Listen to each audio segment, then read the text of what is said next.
Hi everybody, welcome back to the channel The Vibing Star Seed. And today we will take up from verse 42, okay, where we left, and we will do till verse 57 today, okay, of chapter 18, Bhagavad Gita. If you are new, then we are doing the Bhagavad Gita from reverse because I think the small concepts are given in the Gita, okay, and we first need to know those concepts, all right, because the yoga of knowledge, right, needs a little bit deeper understanding, all right. So let us start with verse 43, all right.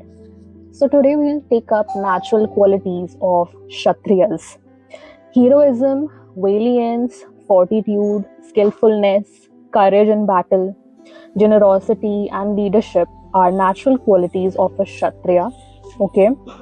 Agriculture, cattle protection, and business are the natural qualities of a Vaishya, and serving others is the natural duty of a Shudra. Okay.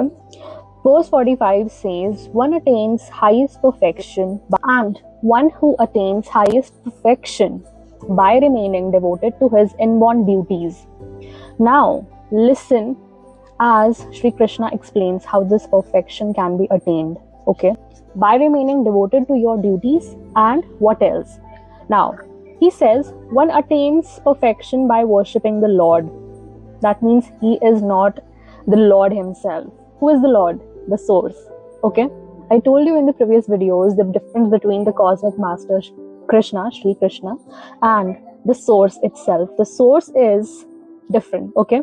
And the cosmic master Sri Krishna is an incarnate of that source, all right? Now, the Lord, okay? One attains perfection by worshipping the Lord, who is source of all beings and who is all pervading through his prescribed duties. See? Yay! Wow!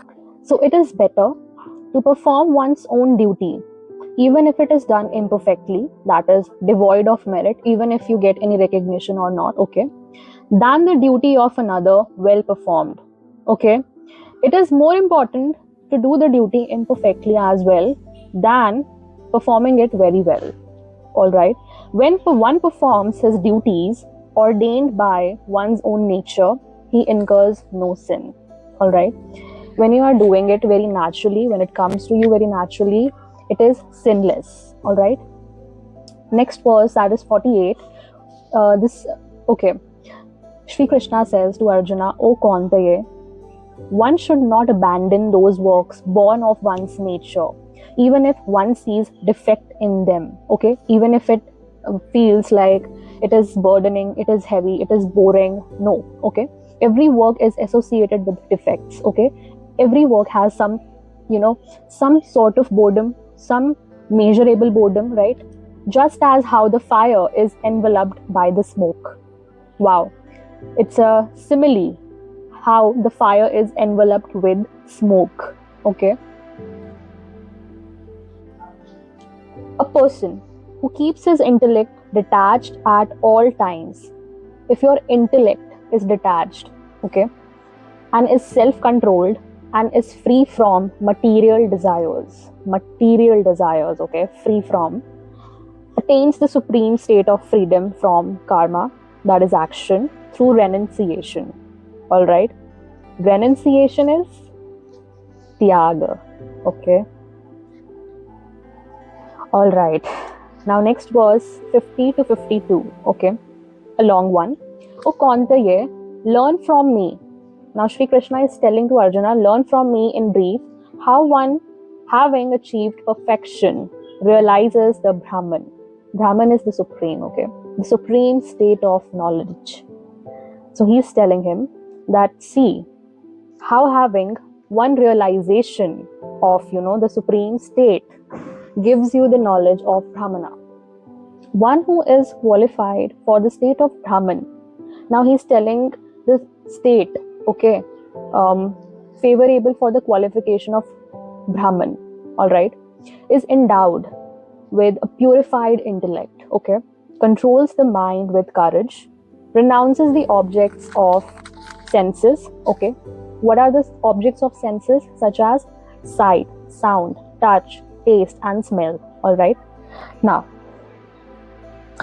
casts aside likes and dislikes, okay, resorts to solitude, all right, eating lightly, like leaving junk food, even leaving garlic and onion, okay, because garlic and onion adds to low vibrations in your food, okay, and garlic and onion is, yes, it's pharmacic, all right, resorts to solitude, okay, and is ever engaged in yoga of meditation, takes refuge in dispassion. Takes refuge in dispassion means taking refuge in dispassion means being very neutral, being undisturbed, okay, whether a situation is going in your favor or not in your favor, okay, and if you are incurring losses or profits, it doesn't affect your state of mind, state of composure. You remain very patient, okay, you remain stable, okay. Stability in emotions is taking refuge in dispassion, okay, forsakes egoism, okay. You are not even egoistic, okay, when it comes to power, pride, desire, anger, and possessions, all right. And you are free from all the notion of mine, okay, all the notions of mine related to mine, and you're peaceful, okay. That is something that is called the qualifications for the state of achieving Brahman. Brahman is the supreme state of knowledge, all right. Now, becoming engrossed in Brahman, one becomes serene, very pure, very, peaceful, okay. Neither laments nor craves, all right, remains equally disposed towards all beings and attains the supreme devotion towards me, all right, towards me. Who is saying me? Lord, all right. The devotion one attains is supreme devotion towards Lord. Then verse 55 to 56 says, through supreme devotion one understands me and my nature. Knowing this truth, one attains me. Now the Lord is telling us, okay, the Lord is telling us, you can understand the Lord only through supreme devotion, okay, not even from Rajasic sense or from Tamasic senses. Bhul jao, forget it, okay. Knowing this truth, one attains me, all right.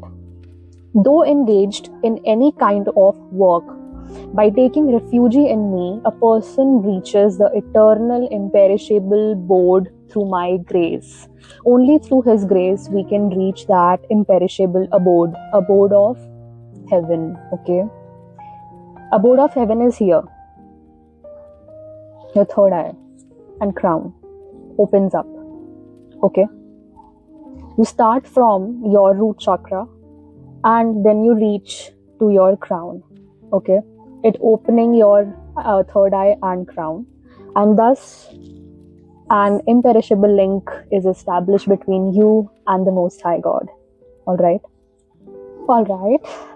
So the last verse for today is verse 57. Through the mind, dedicate all your actions to me, having me as the highest goal and resorting to Buddhi Yoga. Buddhi Yoga is yoga of wisdom. Now, through Buddhi Yoga, focus your thoughts always on me. Now, the Most High is telling us that dedicating all of our actions to Him and focusing on Him as, attaining Him as the highest goal in our minds, okay, in our intellects, is the highest purpose of all purposes we can have in a human lifetime, okay. As a human, that's our ultimate goal, to attain Him, all right, to attain that imperishable link with Him, okay, through Buddhi Yoga. Buddhi Yoga is yoga of wisdom, and focusing every thought on Him, okay, behind whatever you do, whatever you wish, whatever you set your intentions on, that is the ultimate purpose, okay, behind every purpose, all right. So this was it. Thank you so much, guys. Hope you liked the video, all right. Just ponder upon this message, and I'll see you in the next one. Keep sharing your love and support like this. Okay, bye-bye, take care.